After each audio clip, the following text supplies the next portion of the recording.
नमस्कार, स्वागत है आपका डेली 24 भारत में। मैं हूं आपके साथ अनुप्रिया मिश्रा। आइए रुक करते हैं मध्य प्रदेश छत्तीसगढ़ की बड़ी खबरों का। भोपाल के मिसरौद थाना क्षेत्र में कैफे पर 15 से 20 नकाबपोशों ने तलवार और डंडों से धावा बोल दिया। कुछ ही समय में कैफे तहस नहस हो गया। बता दें, इस घटना में एक कर्मचारी भी घायल हुआ है। वहीं पुलिस का मानना है कि यह हमला पुरानी रंजिश, व्यक्तिगत झगड़े व व्यवसाय से जुड़े विवाद या व्यावसायिक प्रतिस्पर्धा के कारण हो सकता है। 3 थानों की पुलिस इन बिंदुओं पर जांच कर रही है और आरोपियों की तलाश जारी है। वहीं इस घटना से इलाके में दहशत का माहौल बना हुआ है। वहीं कोरबा के बालको वन परिक्षेत्र में 12 हाथियों का दल देखा गया। वन विभाग ने इलाके के ग्रामीणों को सतर्क किया और उन्हें हाथियों से दूरी बनाए रखने की हिदायत दी। बता दें, बालको कॉफी पॉइंट मुख्य मार्ग पर अस्थायी रूप से आवाजाही बाधित रही। हाथियों का आवाजाही गहनिया परिसर में जारी है और माना जा रहा है कि यह दल भटगांव और चुइया क्षेत्र की ओर बढ़ सकता है। वहीं वन अधिकारियों ने कहा कि हाथियों के झुंड से ग्रामीणों की फसल और निजी संपत्ति पर खतरा बना हुआ है। साथ ही उन्होंने जनता से सावधानी बरतने का भी अनुरोध किया। सिवनी में करीब 3 करोड़ रुपए हवाला रकम लूटने की योजना के मामले में एसआईटी ने बड़ी कार्रवाई की। इस दौरान एसपी पंकज मिश्रा, प्रधान आरक्षक प्रमोद सोनी और 2 हवाला कारोबारियों पंजू गोस्वामी व वीरेंद्र दीक्षित को गिरफ्तार किया गया। बताया गया है कि हवाला कारोबारी पंजू गोस्वामी ने प्रमोद सोनी को रकम की सूचना दी, जिसे प्रमोद सोनी ने डीएसपी पंकज मिश्रा तक पहुंचाई और पंकज मिश्रा ने सीएसपी पूजा पांडे तक जानकारी दी। वीरेंद्र दीक्षित सीएसपी पूजा पांडे के रिश्तेदार बताए जा रहे हैं। इस मामले में पहले ही सीएसपी पूजा पांडे समेत 11 पुलिस कर्मियों को गिरफ्तार किया जा चुका है। बता दें, जांच में कुल 1.45 करोड़ रुपए पुलिस से और 1.25 करोड़ रुपए हवाला कारोबारियों से जब्त किए गए हैं। घटना 8-9 अक्टूबर की रात घटित हुई। वहीं इस खुलासे ने सिवनी पुलिस में हड़कंप मचा दिया है। वहीं कोरबा पुलिस ने हालिया डकैती के मामले में बड़ी कार्रवाई करते हुए 19 आरोपियों को गिरफ्तार किया है। पुलिस ने आरोपियों के कब्जे से 4 पहिया वाहन, हथियार और 65,000 रुपए नकदी बरामद किए। जानकारी के अनुसार घटना की योजना शत्रुघ्न दास के घर में बड़ी मात्रा में पैसा होने की जानकारी मिलने के बाद बनाई गई थी। मुख्य आरोपी चंद्रकांत डिसेना ने अपने साथियों से संपर्क कर गिरोह तैयार किया और डकैती को अंजाम दिया। बता दें, अभी कुछ आरोपी फरार हैं और उनकी तलाश पुलिस द्वारा जारी है। वहीं इस घटना ने इलाके में सुरक्षा को लेकर सवाल खड़े कर दिए हैं। मध्य प्रदेश के पूर्व मुख्यमंत्री उमा भारती आज अचानक प्रदेश कार्यालय पहुंची, जहां उन्होंने प्रदेश अध्यक्ष हेमंत खंडेवाल से बंद कमरे में करीब आधे घंटे तक मुलाकात की। वहीं इस मुलाकात को निगम मंडलों की नियुक्तियों से जोड़कर देखा जा रहा है। सूत्रों के अनुसार उमा भारती अपने समर्थकों को निगम मंडलों में शामिल कराने की कोशिश कर रही थी। मुलाकात के बाद दोनों का मूड अलग रहा। प्रदेश अध्यक्ष के चेहरे पर तनाव था, जबकि उमा भारती खुश नजर आई। बता दें, राजनीतिक जानकार इसे महत्वपूर्ण बता रहे हैं और अब ये देखने की बात है कि इस मुलाकात से आगे राजनीतिक मायने क्या निकलते हैं। मध्य प्रदेश शासन के सांस्कृतिक विभाग ने गौड़ सभ्यता के महानायकों को समर्पित एक भव्य कार्यक्रम आयोजित किया। राजमहल प्रांगण में रानी दुर्गावती पर जीवित चित्रांकन का मंचन हुआ, जिसमें क्षेत्रीय और बाहर से आए कलाकारों ने इतिहास को जीवंत रूप प्रस्तुत किया। कार्यक्रम का शुभारंभ क्षेत्रीय विधायक राजा कमलेश प्रताप शाह ने किया। बता दें, इसमें भाजपा नेत्री कामिनी शाह, विधायक प्रतिनिधि दीपक नेमा, अमरवाड़ा अनुविभागीय अधिकारी हेमकरण ध्रुवे के साथ भाजपा और शासकीय पदाधिकारी कर्मचारी भी मौजूद रहे। इस सांस्कृतिक आयोजन ने गौड़ सभ्यता के गौरव और इतिहास की झलक समाज के सामने प्रस्तुत की। वहीं कटनी जिले के कैलवारा बीट में वन क्षेत्र में अवैध उत्खनन की सूचना पर देर रात वन विभाग और पुलिस की संयुक्त टीम ने बड़ी कार्रवाई की। टीम ने मौके से 2 हाइवा और 1 पोकलेन मशीन जब्त की। अधिकारियों ने बताया कि वन क्षेत्र में बिना अनुमति खुदाई करने वालों के खिलाफ सख्त कार्रवाई की जाएगी। सूचना मिलने के बाद डीएफओ गौरव शर्मा, सीएसपी नेहा पचिसिया और थाना प्रभारी सहित टीम तुरंत मौके पर पहुंची। निरीक्षण में पाया गया कि 1 हाइवा खनिज से भरी थी, दूसरी खाली थी और 1 पोकलेन मशीन अवैध खुदाई में इस्तेमाल हो रही थी। ठेकेदार बबलू राजा ने दावा किया कि माइनिंग विभाग और कॉर्नेल से 5000 घन मीटर ओवरबर्डन हटाने की अनुमति मिली, लेकिन मौके पर कोई दस्तावेज नहीं पेश कर सका। सीएसपी नेहा पचेसिया ने कहा कि यदि वन विभाग कार्रवाई न करता तो पुलिस खुद ये सुनिश्चित करती कि अवैध खुदाई रोकी जाए। बता दें, प्रारंभिक सर्वे में वन क्षेत्र में करीब 530 घन मीटर अवैध खुदाई पुष्टि हुई। अधिकारियों ने चेतावनी दी कि ठेकेदार 7 दिनों में अवैध अनुमति प्रस्तुत नहीं करता है तो जब्त मशीनरी राजसात कर दी जाएगी और कानूनी कार्रवाई की जाएगी। इस कार्रवाई के बाद क्षेत्र में अवैध उत्खनन से जुड़े लोगों में हड़कंप मचा हुआ है। थाना क्षेत्र कुटला अंतर्गत डीपीएस के पीछे अवैध उत्खनन की खबर रात में प्राप्त हुई थी, जिस पर से मेरे द्वारा थाने से टीम लेकर मौके पर पहुंचा गया। वहां जाकर जानकारी लगी कि ये जो ज़मीन है जहां उत्खनन चल रहा है वो फॉरेस्ट डिपार्टमेंट से संबंधित है। तभी हमारे द्वारा फॉरेस्ट को और माइनिंग डिपार्टमेंट को संपर्क करके बुलाया गया और फॉरेस्ट विभाग द्वारा संभावना जताई गई कि वो जो उत्खनन चल रहा है वो फॉरेस्ट की ज़मीन पर ही चल रहा है। तभी मौके से 2 हाइवा और 1 पोकलैंड को जब्त किया गया है और आगे की जो कार्रवाई है वो भी फॉरेस्ट के द्वारा ही की जाएगी। उसमें मैडम किनके द्वारा ये काम किया जा रहा था? और इसका संचालक है बबलू राजा सिंह, जो नाम हमें रात में पता चला था। मैडम, ये अवैध उत्खनन का चूँकि एक चर्चा ये भी आ रही है कि डंपिंग को उठाने की कल शाम को 7:20 पे हमें खबर मिली थी कि वन क्षेत्र में अवैध उत्खनन हो रहा है। तो करीबन 15-20 मिनट में हमारी टीम वहाँ पहुँची तो वहाँ पे एक हाइवा जो लोडेड थी और एक और हाइवा जो खाली थी और एक और पोकलेन वहाँ पे खड़े हुए थे और पता लगा कि वो फॉरेस्ट के मुनारों के अंदर है। RF-78 बीट कैलवारा हमारी लगती है। उसमें क्योंकि रात में अंधेरा काफ़ी था, मैं भी करीबन 8:15 तक वहाँ पर पहुँच गया था। अंधेरा काफ़ी था तो उसमें हमें जांच करना पॉसिबल नहीं था। पास में ही एक बरगी वाली जो कैनाल थी वो भी दिखाई दे रही थी। जो ठेकेदार थे उनके द्वारा बताया जा रहा था कि उनके पास में एक माइनिंग से एक परमिशन है जो उन्होंने मुझे दिखाई भी थी। उसमें लिखा हुआ था कि उनको 5000 घन मीटर का ओवरबर्डन हटाने का। वहीं देश भर में सरदार वल्लभ भाई पटेल की 150वीं जयंती धूमधाम से मनाई जा रही है। बता दें, इस अवसर पर भाजपा द्वारा देश की एकता और अखंडता को लेकर विभिन्न कार्यक्रम आयोजित किए जा रहे हैं। इसी कड़ी में धमतरी जिले के नगरी में सरदार वल्लभ भाई पटेल की 150वीं जयंती के अवसर पर यूनिटी मार्च पदयात्रा का आयोजन किया गया। इस पदयात्रा की शुरुआत महानदी उद्गम स्थल महामाई फरसिया से हुई और इसका समापन नगरी में किया गया। पदयात्रा में कांकेर लोकसभा क्षेत्र से सांसद भोजराज नाग, पूर्व विधायक सहित बड़ी संख्या में भाजपाई और स्थानीय लोग शामिल हुए। सभी प्रतियोगिताओं ने देश की एकता और अखंडता के महत्व को ध्यान में रखते हुए पदयात्रा में हिस्सा लिया। इस अवसर पर पूर्व विधायक पिंकी शिवराज शाह ने कहा कि सरदार वल्लभ भाई पटेल ने देश को एक सूत्र में बांधकर अखंड भारत का निर्माण किया। उन्होंने कहा कि पटेल की विचारधारा को आगे बढ़ाते हुए समाज से छुआछूत और जाति पाति के भेदभाव को मिटाना आवश्यक है, तभी एक भारत सर्वश्रेष्ठ भारत का निर्माण संभव होगा। कार्यक्रम का आयोजन जिला प्रशासन की तरफ से किया गया और यह कार्यक्रम नागरिकों और युवाओं में देशभक्ति एवं एकता की भावनाओं को जागरूक करने में सफल रहा। देखिए, हमारे लौह पुरुष सरदार वल्लभ भाई पटेल जी की 150वीं जयंती इस साल हम सब लोग मना रहे हैं और आदरणीय सरदार वल्लभ भाई पटेल जी ने इस भारत देश को अखंड बनाने के लिए जो अपना योगदान दिया था उसको हर एक व्यक्ति जान सके और एक बार फिर से एक अखंड भारत की कल्पना और देशभक्ति के प्रति हमारे सबके मन में जज्बा हम जगा सके। इसके लिए 30 तारीख को माननीय सरदार वल्लभ भाई पटेल जी के जन्म जयंती के अवसर पर रन ऑफ यूनिटी का कार्यक्रम रखा गया था। भारत के जो हमारे लौह पुरुष जिनको कहा जाता है, आदरणीय सरदार वल्लभ भाई पटेल, जो जब भारत आज़ाद हुआ तो उस समय पूरा जो देश है अनेक रियासतों में बटा हुआ था। उन्हें एक करके एक अखंड भारत बनाया जिन्होंने।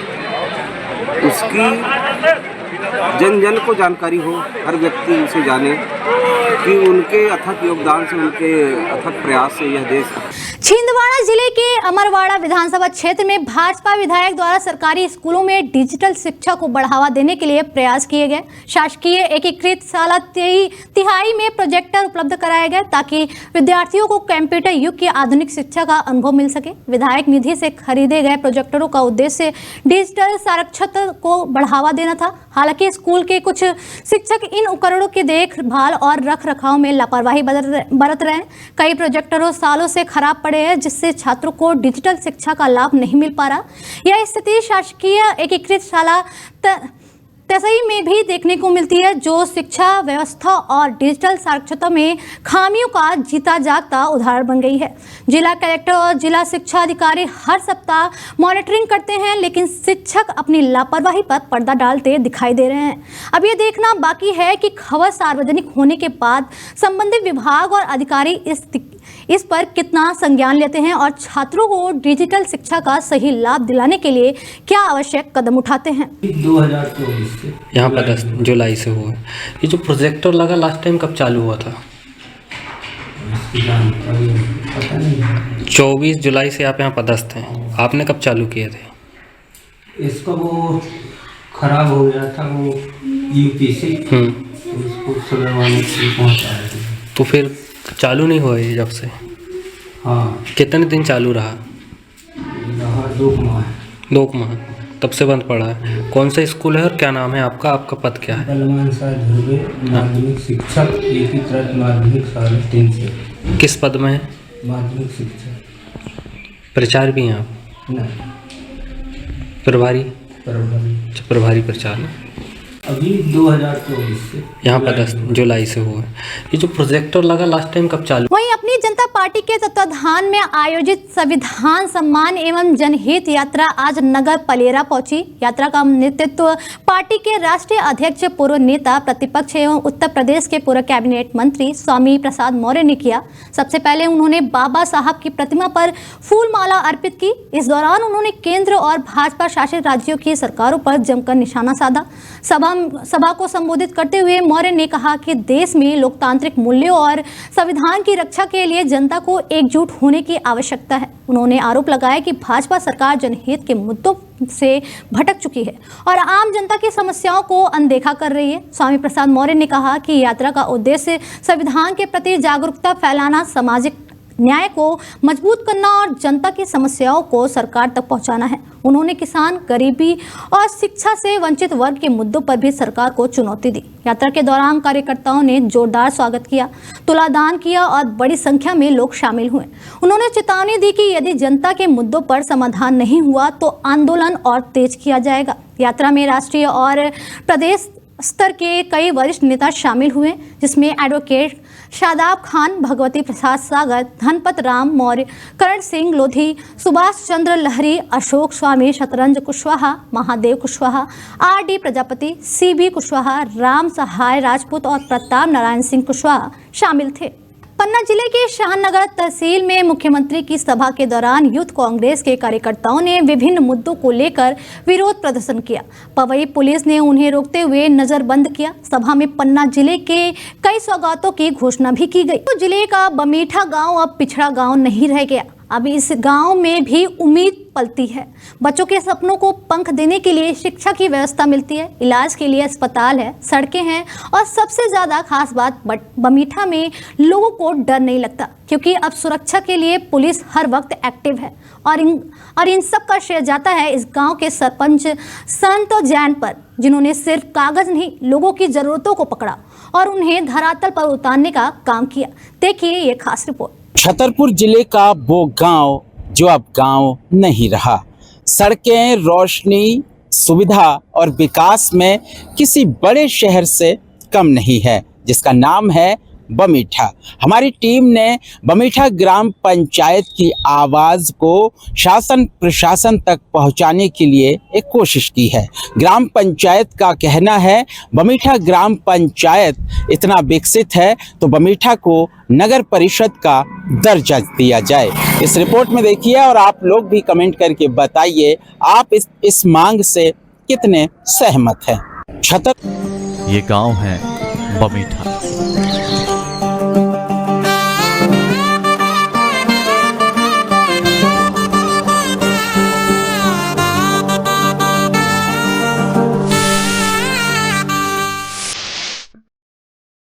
कभी हम कहते थे हमारा बचपन का सपने वाला गांव, जहां हम सोचते थे कि काश हमारी जिंदगी आसान होती, छोटी छोटी ज़रूरतों के लिए यूं दूर दूर न भटकना पड़ता।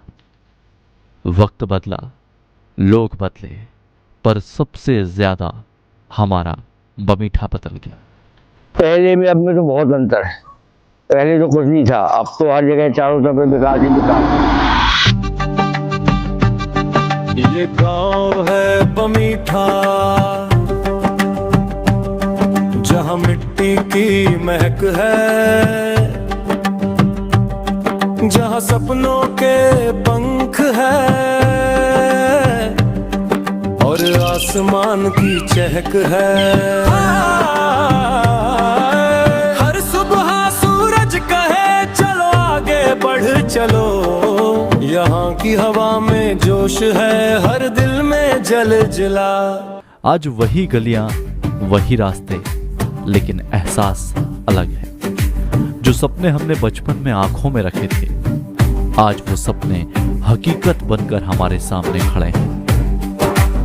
ये हमारी मेहनत, हमारी उम्मीद और हमारी मिट्टी की ताकत है। ये गांव है छतरपुर जिले का बमीठा, जहां सपने सच होते हैं, बस एक बार दिल से चाहने की देर है।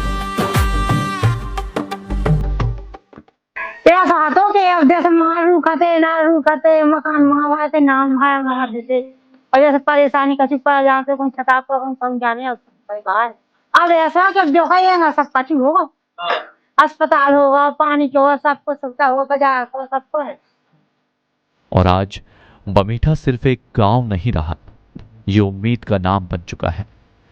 यहाँ अब शिक्षा है, बच्चों के सपनों को पंख देने वाले स्कूल हैं, स्वास्थ्य है, इलाज के लिए अब घर से दूर नहीं जाना पड़ता। स्वास्थ्य विभाग व्यवस्थाएं, मेडिकल, सभी बढ़िया व्यवस्था है, ऐसा हम कभी नहीं सोचते।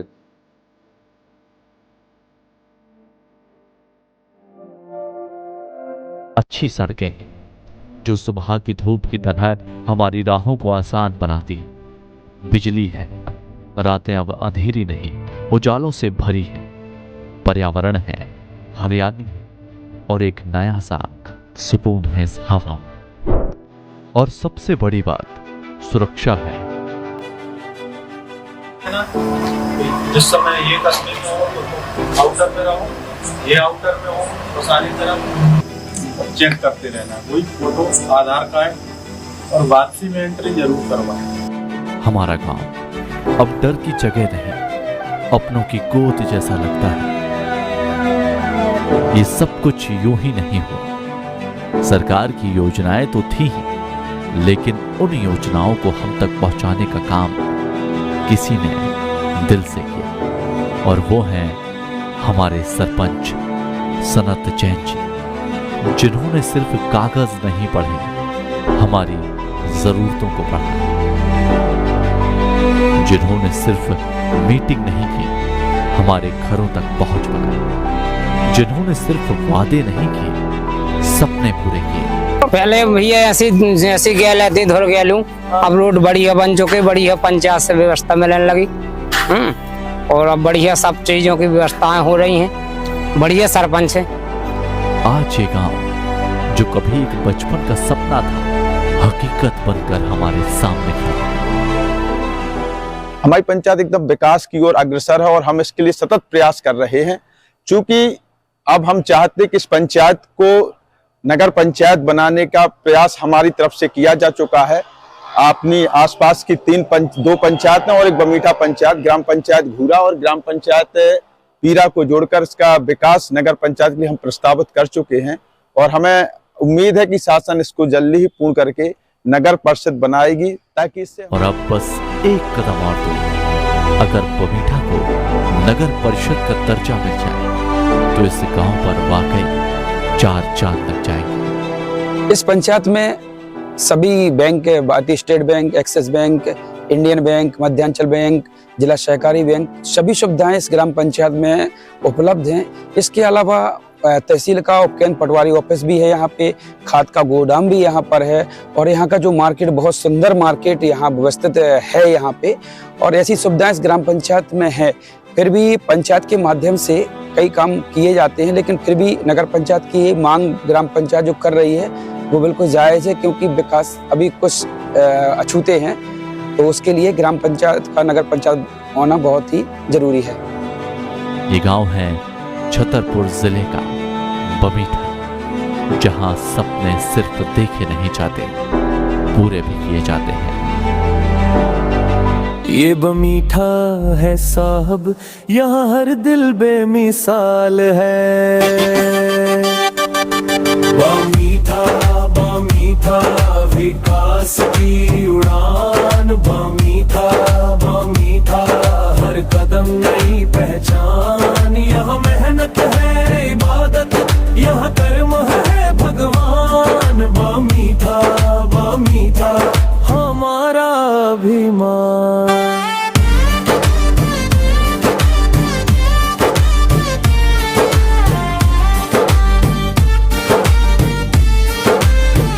बागेश्वर धाम से कुछ ही दूरी पर बमीठा ग्राम पंचायत, जो किसी शहर से कम नहीं है। बमीठा ग्राम पंचायत को नगर परिषद का दर्जा दिलाए जाने की मांग की गई है। तस्वीरों में आप लोगों ने भी देखा होगा और आप भी समझ रहे होंगे कि ये गांव कितना विकसित है। सरकार भी हर गांव को, हर ग्राम पंचायत को विकसित बनाने की पहल कर रहे हैं। आदर्श ग्राम पंचायत बनाए जाने के लिए मध्य प्रदेश सरकार और छतरपुर जिला प्रशासन भी पहल करते हैं। ऐसे में निश्चित तौर पर मध्य प्रदेश सरकार को बमीठा ग्राम पंचायत को आदर्श ग्राम पंचायत के रूप में विकसित करना चाहिए और नगर परिषद का दर्जा मिलना चाहिए। कैमरा पर्सन शरीफ के साथ समीर अवस्थी, छतरपुर, मध्य प्रदेश। फिलहाल इस बुलेटिन में मेरे साथ इतना ही। दीजिए इजाजत। नमस्कार।